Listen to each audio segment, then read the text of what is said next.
wi ne mamohitha wololo ne kwagya na hahu kaguru deithia kahinde meruka kuria kiharo-ini ya Kasarani Nairobi kuria a Kenya makiria magiri 60,000 megwikinyitie kwirorera mwiri wa Raila Amolo Odinga amu mwiri Wakinya ogwo firithi abiraru mambire gutharikirwo ni Njuki itanamenyeka kuria ciumire andu nao maihura kiharoka mambia gutharikira haria President William Ruto hamwe na atongoria angi mekwirigirirwo guikara riu mambia guikia ite na miti iria megukuite riu jesi ciakiona uguo ri ciamenya o rimwe ati mibango ni igutharara riu makiambia kuharagania muingi marathukia Rithathi Teargas ciahagirwo na thutha wa ndagika ona itanakinya ithano ri andu othe maumithio kiharo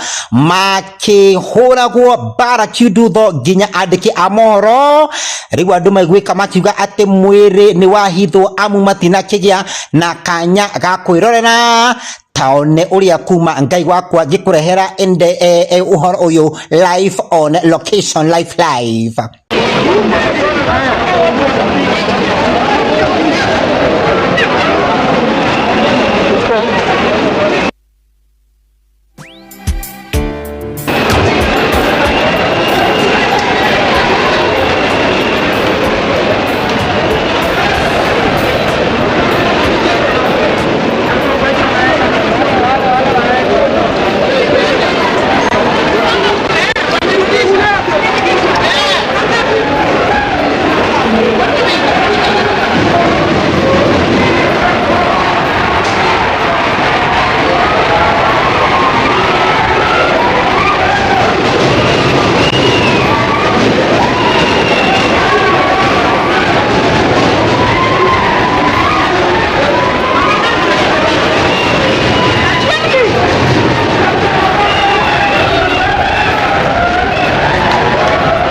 Alex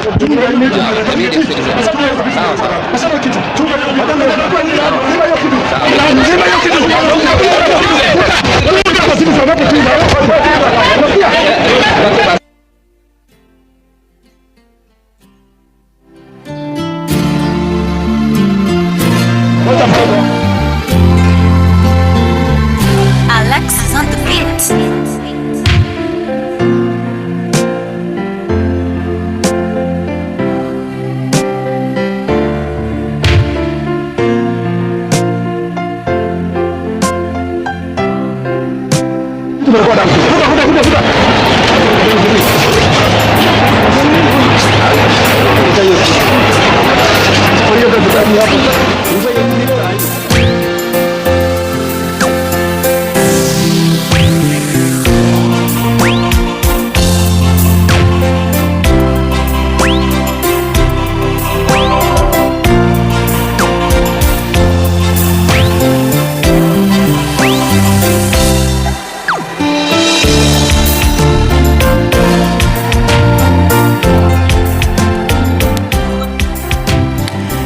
And there you have the live pictures coming to you from the Moi International Kasarani Sports Center, where we had witnessed the arrival of the body of the former Prime Minister that was taken off the military gun carriage and into the stadium there after the scenes that we had witnessed of gunfire shots into the air to disperse the surging crowd into the area that was meant to be the sitting positions for the dignitaries, including the president, who we hadn't confirmed his presence. But we had seen the presence of other ODM leadership. But to get what's happening there, let's get in touch with my colleague Jimmy Mbogo by way of link. And Jimmy, what can you tell us? We have heard sounds of gunshots. What exactly is happening? It's quite a scary experience where we are currently standing in somewhere we've had to take cover. So there was a bit of an altercation between the leaders and the crowd that had gathered there. There was a bit of pouring of water on that is on some of the leaders there, and we saw some of the agitated crowd throwing the twigs that they had with them into the presidential dais. I believe that should be in the middle. Now that is what triggered the response from the police officers and the security personnel that were manning that pavilion, both the presidential escort and of course the wrecking team that is currently here at Kasarani Stadium.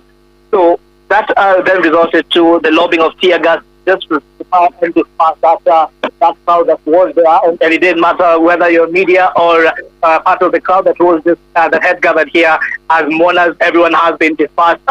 So we're still taking cover somewhere within the building, but we will try to go back in and see whether that has been addressed. But majority of the people that had gathered here at Kasarani Stadium, there was a bit of a stampede, and most of them actually ran towards the exit. So if you look at the exit places, and especially next to Gate 4 and Gate 3, that is where majority of the people are currently standing. When you look on behind the presidential pavilion, there's still a number of vehicles here belonging to some of these leaders that were inside. We're trying to just say, and so earlier, Ayub, what we saw is some of these ODM leaders had tried to reach out and speak to try and just calm down, but was getting agitated. I've been here from right around the time that here, which is around 12 p.m.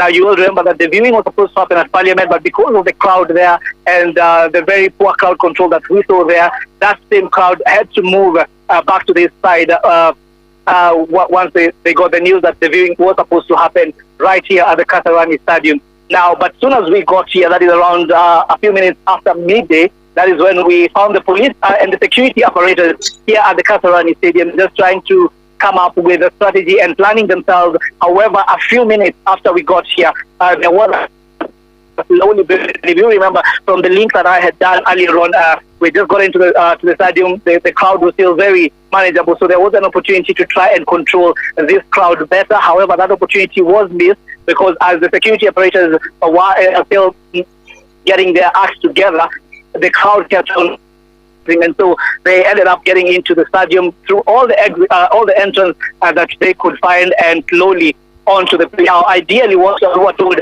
the plan was for them to get into the stadium, that is between gate 9 and gate 10, and walk around the stadium, view the body right down, right on the field level. That is where the viewing was supposed to happen, straight on across from the presidential pavilion, and they were supposed to walk straight into gate 4 and exit through that gate. However, before even the barrier could be set up, the crowd kept on increasing, and so it became a nightmare. It became very evident that the security operators were not ready to receive this crowd that was building. But then, so the crowd went on, and we saw a number of leaders that from the ODM party that were already here. They tried to speak to them just to try and get them to calm down, to try and get them to be patient. However, there has been no communication from the leaders that are currently here. We have tried to, we're hoping that at least there would be a bit of a direction to be given. And right above me, I can see former Chief Justice, that is David Maraga, who's also taken cover in the VIP area. And so that just goes to show you that no one was spared in this chaos that we have witnessed a few minutes ago. So there was a bit of tear gas that has been lobbed, and what is believed to be either live or rubber bullets that was that rushed in the air, trying to make sure anyone crowd that was really bulging and asking to know what is the way forward. We will try also to, if we can, able to speak to some of the youth. However, that will have to wait until later on so that we can understand why what triggered that. But from where we were shooting from, and from where we were standing together with our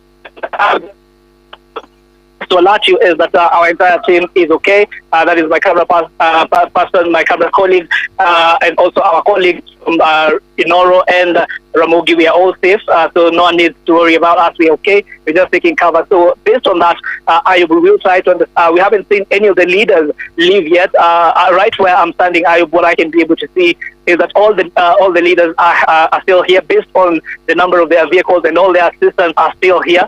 You can see a number of them just speaking to each other. It is, however, what we do not know is what is the way forward. Is there Kenyans going to be allowed then to go ahead and view this body and pay their last respect, or not? Because from all indications here is that this is likely to happen. However, there has been no communication. Now, I will take you back. The public address vehicle. Gerifotera ceceni ya Museneneko kuma hathini wa YouTube gikuria na gitio tukia wa subscribe, go share na go comment kenda wa video ino, na ndukariganirwo ni guturumirira thini wa TikTok na Facebook. Museneneko ni jitagwo Museneneki wigatu.